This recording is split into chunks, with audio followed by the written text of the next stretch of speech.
30 minutes na ako dito. Ang tagal naman ng Boy Dila. Namiss ko na madilaan niya ulit. Ang tagal Brad, marikiupo lang. Excuse me, Ha? di mo ba ako nakikita? It's Mom, not Brad. Paano naging babae itong mukhang tarog na to? Napiupo lang ako. Di ko sinabing mag-joke ka. Che,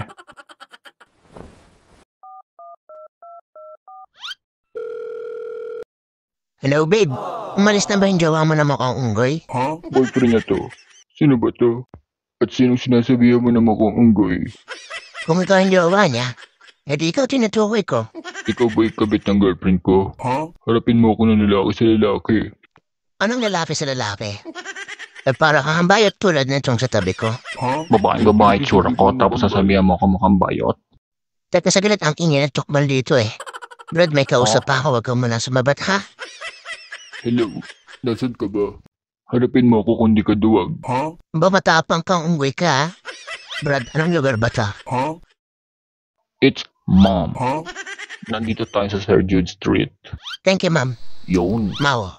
Nandito ako sa Sir Jude Street. Malapit ka lang pala. Hihintayin kita kahit magsama ka pa.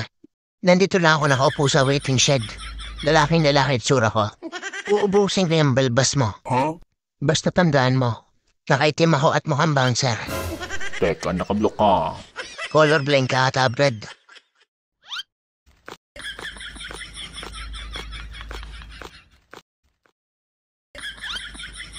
Nasaan ka na ba, Boy Dila? Anong sinasabi mong uubusin mo balbas ko?